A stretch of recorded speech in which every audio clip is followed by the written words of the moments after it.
सहनावतु सहनो भुनक्तु सह वीर्यं कर्वावहै तेजस्विनावधीतमस्तु मा विद्विषावहै। ओम शांति शांति शांति। श्रुति स्मृति पुराणानाम् आलयं करुणालयं नमामि भगवत्पादं शंकरं लोकशंकरं शंकरं शंकराचार्यं केशवं बादरायणं सूत्रभाष्य कृतौ वन्दे भगवन्तौ पुनः पुनः भगवन्तो पुनः पुनः। वसुदेवसुतं देवं कंसचानूरमर्दनं देवकी परमानन्दं कृष्णं वन्दे जगद्गुरुं कृष्णं वन्दे जगद्गुरुं।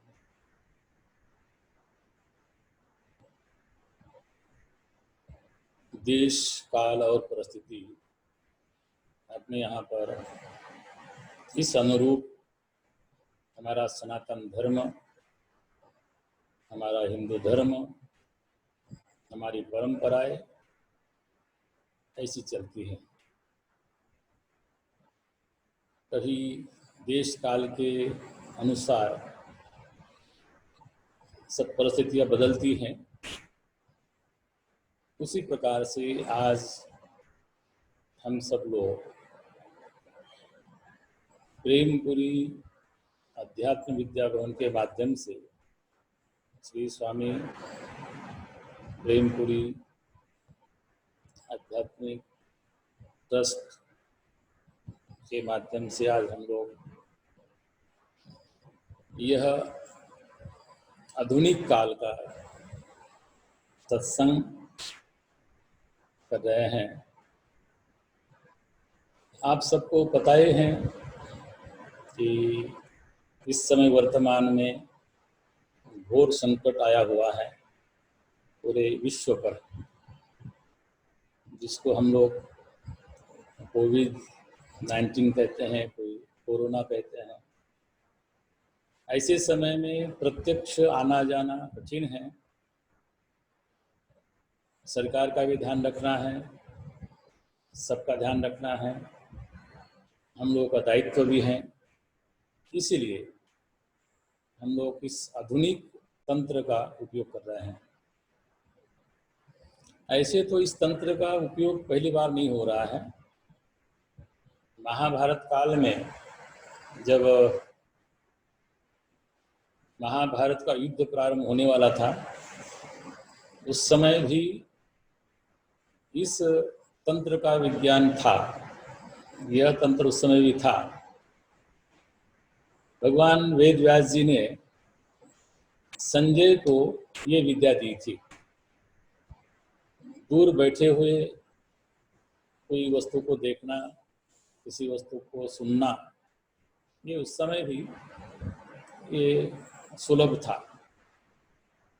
अब तो सबके लिए सुलभ हो गया है। जब हम प्रत्यक्ष सामने नहीं हैं तो सत्संग तो हमारे यहाँ पर एक नित्य करने वाली एक क्रिया है। नित्य सत्संग करने से हम लोग उस परमात्मा को नित्य ध्यान करते हैं, चिंतन करते हैं, उस परमात्मा के विषय में जानते हैं। तो वो सत्संग के माध्यम से जानते हैं। ऐसे कहा गया है कि यच्च किंचित जगत सर्वं दृश्यते श्रूयते पिवा अंतर्बहिर्ष तत्सत्वं व्याप्त नारायणो पिता। तो ये जगत देखने और सुनने वाला है। जो हम लोग देखते हैं आंखों से, वो अपने हृदय में उतारते हैं, जो सुनते हैं वो भी अपने हृदय में आता है, और देखने और सुनने वाला ही ये जगत है। तो इस जगत में जो परमात्मा है, ये जगत का कर्ता है, उसको समझने के लिए हम लोगों को एक सत्संग ही माध्यम है। वो जो व्याप्त परमात्मा है, जैसे उपनिषद में कहा है, ईशावास्यमिदं सर्वं यत्किंच जगत्यां जगत तेन त्यक्तेन भूजिथा नाग्रद कसिचिद्धनम्। वो जो परमात्मा है, तो सभी लोग बोलते हैं कि वो तो परमात्मा है ही,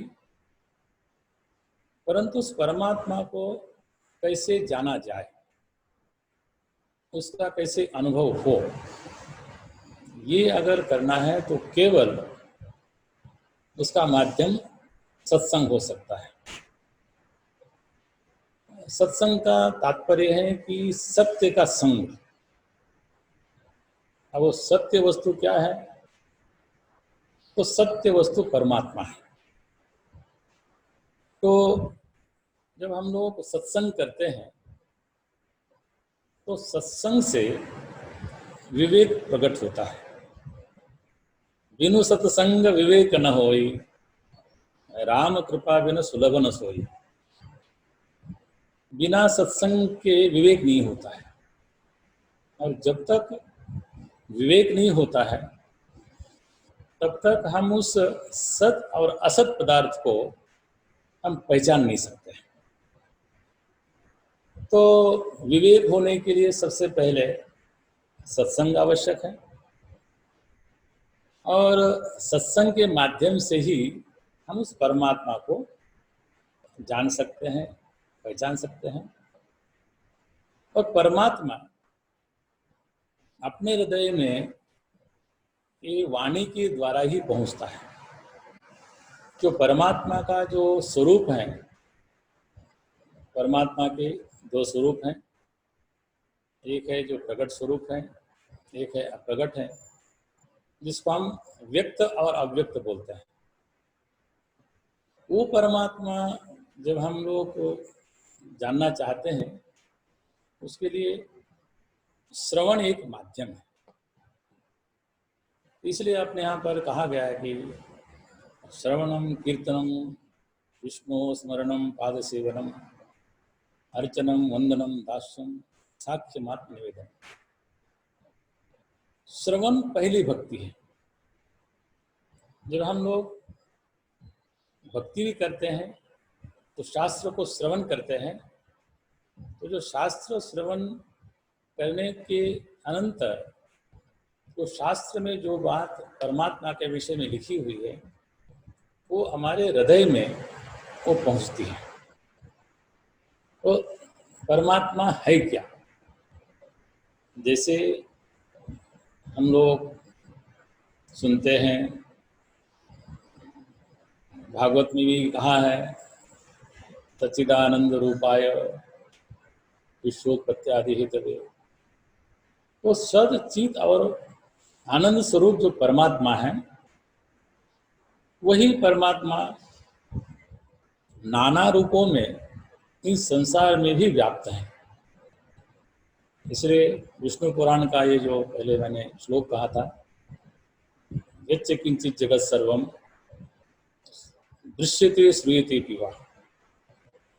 जो ये परमात्मा का जो स्वरूप है, जो दृश्यमान, जो हम लोग देख रहे हैं और जो भी सुनने में आता है, वो संपूर्ण जगत परमात्मा का होने के नाते, और हमारा और परमात्मा का संबंध क्या? अगर हम अपना परमात्मा से संबंध जोड़ते हैं, क्योंकि ऐसा देखा जाता है कि बिना किसी कारण से कार्य होता नहीं है। तो हम परमात्मा परमात्मा को क्यों जानना चाहते हैं? परमात्मा के जानने का कारण क्या है?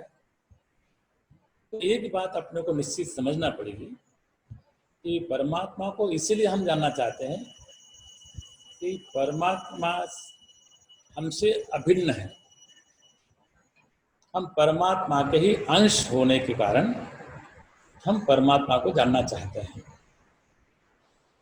तो क्या हम लोग परमात्मा को जान लेंगे या जानते हैं, अगर ये प्रश्न करेंगे तो ऐसे संतों का भी यही कहना है, शास्त्रों का भी यही कहना है कि हम परमात्मा के सिवाय हम रह ही नहीं सकते। हमारा निवास स्थान ही परमात्मा का स्थान है। क्योंकि जब ये कहा गया कि ईशावास्यमिदं सर्वम, तो उसके अतिरिक्त कुछ है ही नहीं।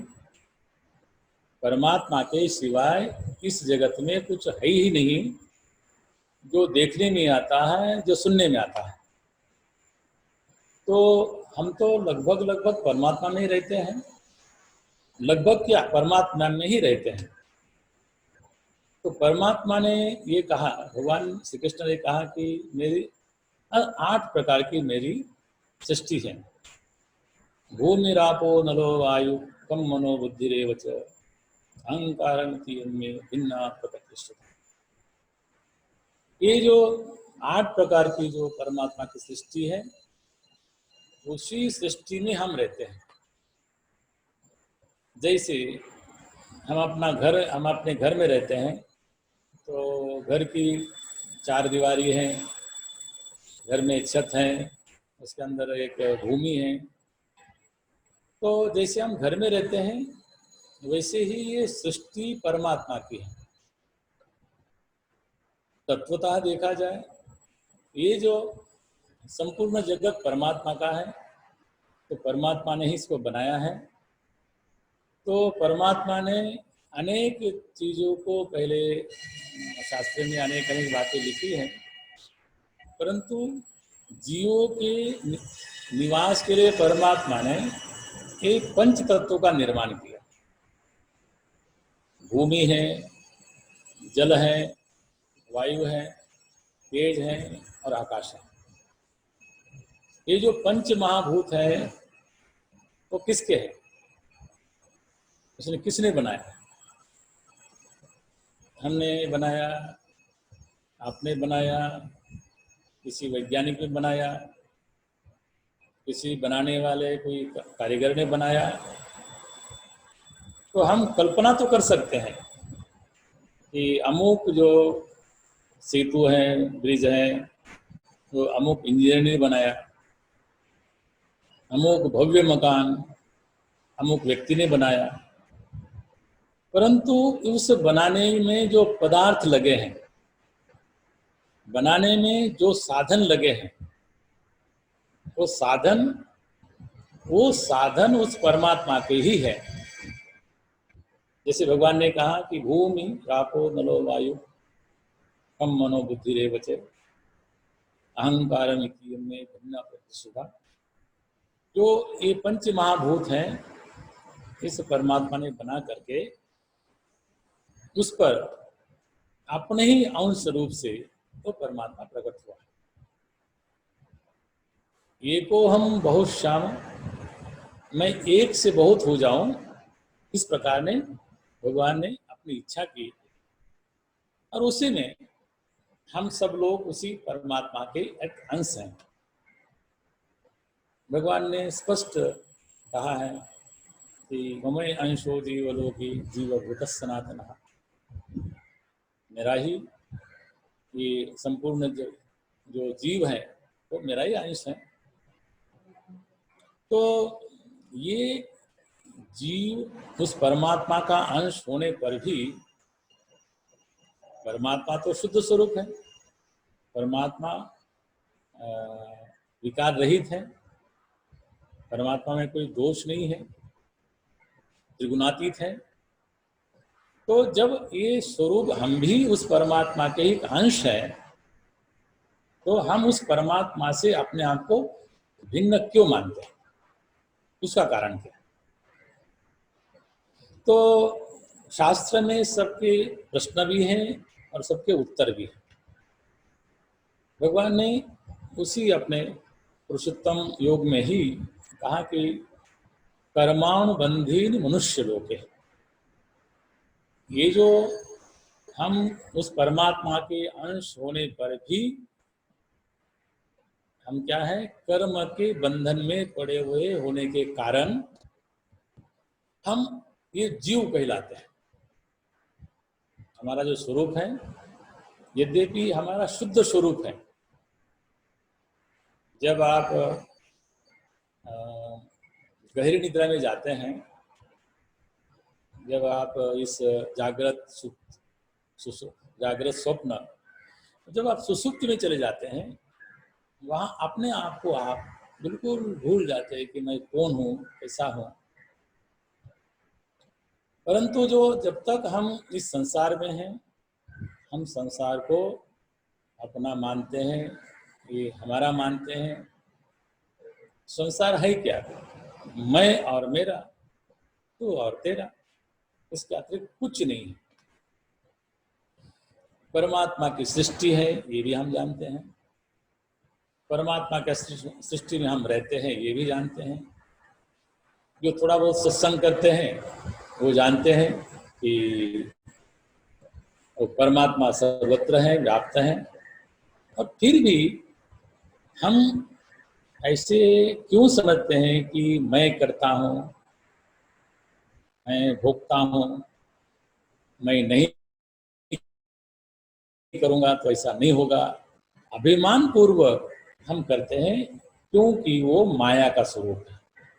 हम माया के स्वरूप में होने के कारण हमारे में एक प्रकार का आवरण छाया हुआ है, और उस आवरण में हम लोग ढके हुए हैं।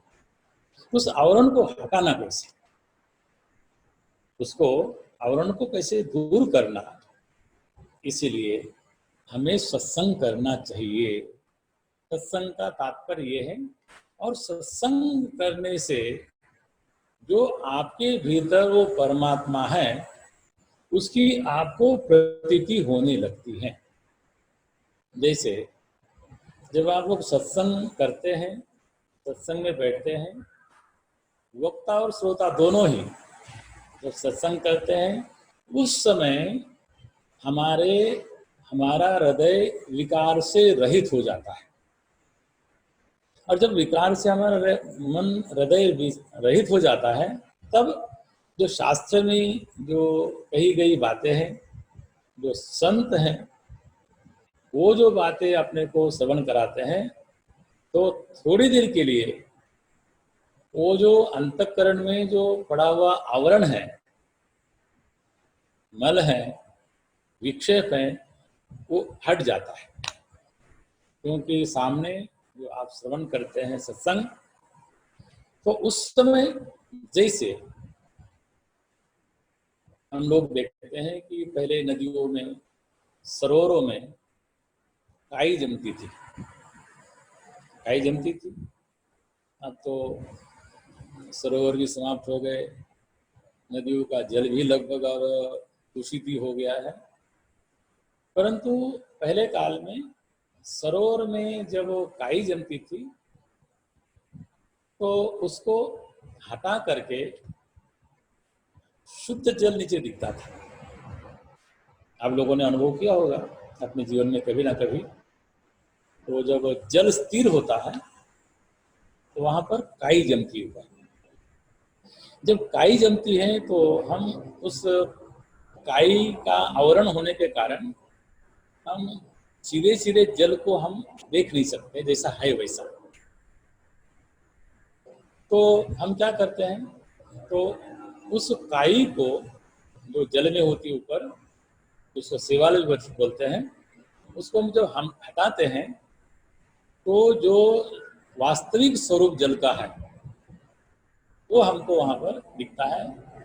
और उसमें हम स्नान भी करते हैं, उसमें से आचमन भी करते हैं, और वो जल हम पीते भी हैं। स्नान करने योग्य भी है, आचमन करने योग्य भी है, पीने योग्य भी है। परंतु जब तक ऊपर सेवाल पड़ा हुआ है, काई लगी हुई है, तब तक हमको जैसा जल है वैसा हमको दिखता नहीं। तो कब जल प्रकट होता है? जब ऊपर वाली काई को हम हटाते हैं, ऐसा ही ये जो जीव हैं ये अनंत काल से अनेक प्रकार के कर्म करते हुए आया है, और उस कर्म के कारण उसके जो वास्तविक स्वरूप है, जिसको निज स्वरूप है, जिसको हम आत्मा कहते हैं, परमात्मा कहते हैं, ईश्वर कहते हैं, हमारे अनेक प्रकार के कर्मों के द्वारा उस पर एक आच्छादन पड़ा हुआ, आवरण पड़ा हुआ। क्योंकि जब हम कर्म करते हैं उस कर्म को हम अपना मानते हैं, मैंने किया, मैं करता हूँ।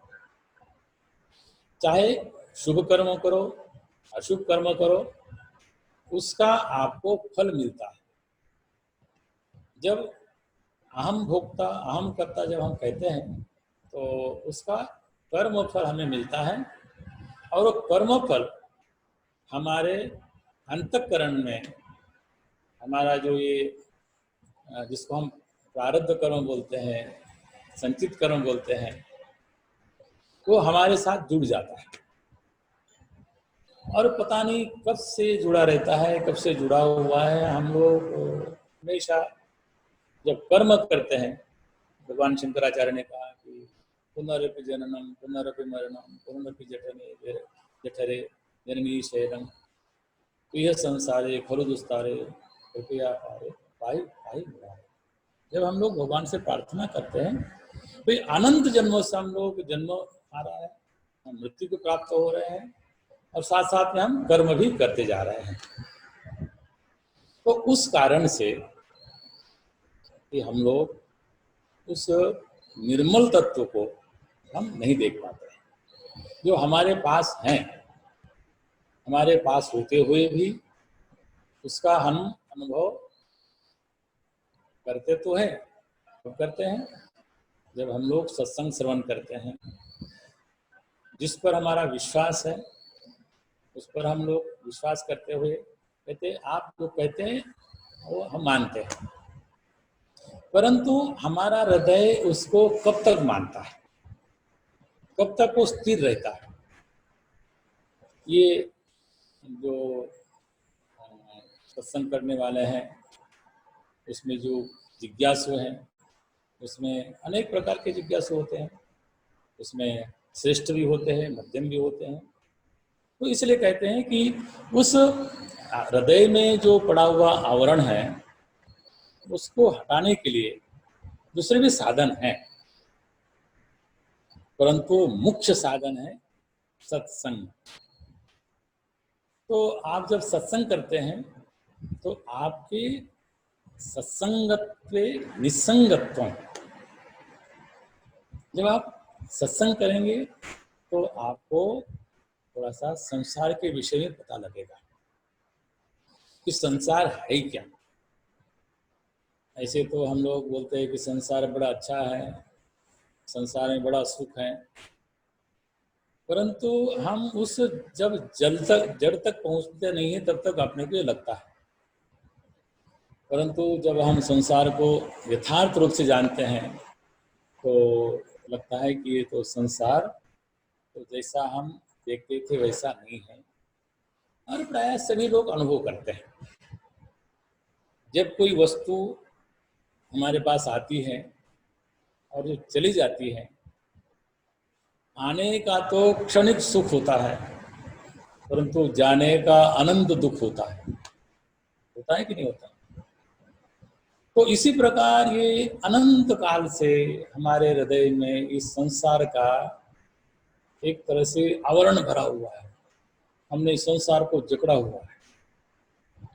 जब संसार में जब हम लोग जब सत्संग में आते हैं तो सत्संग पहला ये काम करता है, सत्संगत्वे निसंगत्व।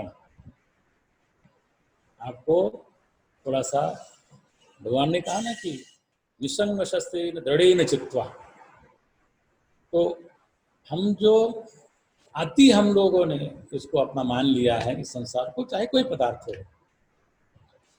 जब हम शास्त्र की बातें श्रवण करते हैं तब वो थोड़ा आवरण थोड़ा सा हट जाता है और प्रकाश होता है।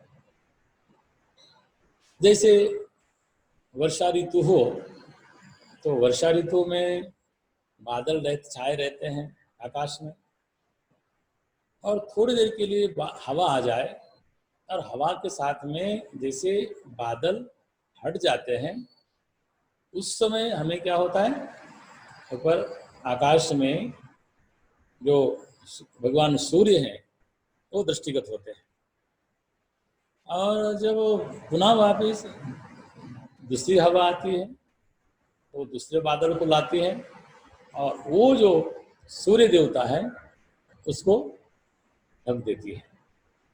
तो बादल के ढकने से सूर्य समाप्त होता है, सूर्य का अस्तित्व समाप्त होता है, ऐसा तो नहीं है। परंतु हमारे दृष्टि से वो जो सूर्य भगवान हैं वो थोड़ा सा अलग हो जाते हैं बादल के कारण। वैसे ही परमात्मा हमारे भीतर होने पर भी वो जो अनेक आवरण पड़े हुए हैं उस कारण से हम देख नहीं सकते। तो जब आप सत्संग में आते हैं, सत्संग करते हैं, ऐसा नहीं कि केवल सुनने मात्र का ही नाम सत्संग है। आप उसको कहीं भी सुन सकते हैं, नित्य स्वाध्याय कर सकते हैं, अपने स्वयं बैठ करके ग्रंथ पढ़ सकते हैं, जो गुरु ने आपको जो बताया हुआ है उस अनुरूप आप चल सकते हैं, तो उसका भी नाम सत्संग है, सत्य का संग। और जब आप थोड़ा सा आपके भीतर आता है कि नहीं जगत का तो स्वरूप ऐसा ही है, तो जब आपका सत्संग के द्वारा तो फिर उसके बाद आप आगे बढ़ते हैं तो निस्संगत्व आपका जो अंतःकरण है तो वो भी जो है वो धीरे से निर्मल होने लगता है। और फिर उसके बाद में आप फिर थोड़े और आगे बढ़ते हैं तो आपका थोड़ा अंतःकरण निर्मल होता है। और जब आपका अंतःकरण निर्मल होता है उस समय जैसे मैंने पहले कहा वो जो परमात्मा है वो आपके भीतर उसका प्रकाश आता है। और जब आपके भीतर उसका प्रकाश आता है तो आपका स्वरूप आपको ही दृष्टिगत होता है, अन्य को नहीं। तो क्यों, इसका कारण क्या है कि आपके भीतर जो बैठा हुआ व्याप्त सब जगत में व्याप्त परमात्मा उसको आपको थोड़े समय के लिए अनुभव होता है। आप लोगों ने बहुत बार सुना होगा जब नारद जी अपना पूर्व चरित्र कहते हैं। नारद जी पहले जन्म में दासी पुत्र थे, आप लोगों ने बहुत बार सुना होगा। तो दासी पुत्र थे और उनके गांव में एक बार संत मंडली आई और संत मंडली वहाँ पर सत्संग करते थे, प्रवचन करते थे। और वो दासी पुत्र बने हुए जो नारद जी थे वो भी वहाँ पर बैठा करते थे। समझते कितने थे वो भी बोलते कि मैं ज़्यादा समझता नहीं था, परंतु मैं तन्मय होकर के सुनता था। और उसके बाद में वो संत लोग वहाँ से चले गए और उनके माता जी का भी देहावसान हो गया, कोई था नहीं। तो नारद जी कहते कि मैं वन में चला गया और एक वृक्ष के नीचे जाकर के बैठ गया। और वृक्ष के नीचे जाकर के बैठ करके जो संतों ने जो बात कही थी, जो सत्संग किया था, वो सत्संग का मैं वहाँ पर वो वाक्यों का ध्यान करते हुए मैं समाधिस्थ हो गया। और जब समाधिस्थ हो गया तो एक प्रकार का वहाँ पर एक तेज प्रकट हुआ और उस तेज में मुझे लगा कि कुछ अलौकिक शक्ति है और मैं वहाँ पर चकित हुआ और भाव विभोर हुआ, ऐसा नारद जी वहाँ पर कथन करते हैं। परंतु थोड़ी देर के बाद में वो तेज वहाँ से समाप्त हो गया और उसके पश्चात बहुत कहते हैं कि नारद जी कहते हैं बहुत देर तक मैंने उस तेज को पुनः अपने हृदय में देखने का प्रयास किया, परंतु वो तेज उस समय वहाँ पर आकाशवाणी हुई कि अब इस जन्म में तुम्हें फिर से ये स्वरूप प्राप्त नहीं होगा, स्वरूप दिखेगा नहीं। आने वाले जन्म में तुम्हारा दूसरा जन्म होगा और वहां तुम नारद जी हो जाओगे। तो ये सत्संग का प्रभाव है। जब इस प्रकार का जब सत्संग करते हैं तो हमारे अनंत काल के जो हमारे दोष है, मल दोष है और विक्षेप दोष है, आवरण दोष है, ये सत्संग के द्वारा वो समाप्त होते हैं। अब सत्संग जब हम लोग जाते हैं करते हैं, सत्संग कहाँ करेंगे? स्वाभाविक रूप से जहाँ संत होंगे, जिन्होंने परमात्मा को समझा होगा, जाना होगा, उसका अनुभव किया होगा। अगर साक्षात्कार नहीं भी किया होगा, अपने गुरु से उन्होंने गुरु परंपरा से स्वाध्याय किया होगा, शास्त्र का चिंतन किया होगा, शास्त्र का पठन किया होगा और उसका श्रवण मनन और निधिध्यासन के द्वारा उन्होंने उस परमात्मा के उस स्वरूप को अपने भीतर उतारा और भीतर उतारने के बाद में वो फिर आते हैं और उस परमात्मा का विषय में कहते हैं कि तुम लोग सत्संग करो और सत्संग के माध्यम से वो जो परमात्मा है वो हमारे भीतर वो प्रकट होगा। तो आज का ये सत्संग हम लोग ऐसे संकट काल में यहाँ पर कर रहे हैं, परंतु जिज्ञासु लोग हैं जिनको हमेशा ही लगा रहता है कि ये सत्संग हम लोग श्रवण करते रहे। इसलिए अपने यहाँ भी शास्त्र भी कहता है कि सत्यम वद धर्मंचर स्वाध्याय प्रवचनाभ्याम ना प्रमितव्यम। स्वाध्याय और प्रवचन में कभी भी प्रमाद नहीं करना चाहिए, क्योंकि जो वस्तु हम संसार में जब जाते हैं तो संसार के जो दोष है वो हमारे पर लगते हैं। आजकल भी कभी कभी प्रकृति भी समझाने आती है और अब आज प्रकृति समझाने पूरे विश्व को आई है, खाली भारतीयों को नहीं। और भारत वाले इसलिए बचे हुए हैं क्योंकि ये नियम को संयम को समझते हैं। तो आज प्रकृति आई है और वो अपना स्वरूप दिखा रही है कि आप अपने आप में ही बाहर बाह्य वृत्ति में ज़्यादा मत जाओ। लेकिन मनुष्य मानता क्यों? हम लोग इसलिए यहाँ पर संत लोग ये कहते हैं कि आप कैसे रहना चाहिए, आपको तितिक्षा पूर्वक रहना चाहिए, आपको यम नियम संयम पूर्वक रहना चाहिए। तो प्रकृति ये सिखा रही है और आज हम लोग यहाँ बैठ करके पुनः एक बार इस आधुनिक जो तंत्र है इसके माध्यम से हम चर्चा कर रहे हैं। तो ये चर्चा आगे भी चलती रहेगी। तो मैं समझता हूँ कि इसके बाद में फिर से थोड़ा सा हम लोग एक छोटे से विराम के बाद में फिर कोई बात होगी तो थोड़ा सा और करेंगे। और ये फिर सत्संग अब प्रेमपुरी के द्वारा ये सत्संग अब नित्य प्रति आप लोग हमारे बड़े विद्वान संत, बड़े तेजस्वी, बहुत अच्छे प्रखर वक्ता महामंडलेश्वर आचार्य प्रणवानंद जी महाराज नित्य आपको अभी आधुनिक माध्यम से आपको जब तक आप यहाँ नहीं आते हैं तब तक एक श्रवण कराते रहेंगे। तो अब थोड़ा सा अल्प विराम लेते हैं। ओम शांति शांति शांति।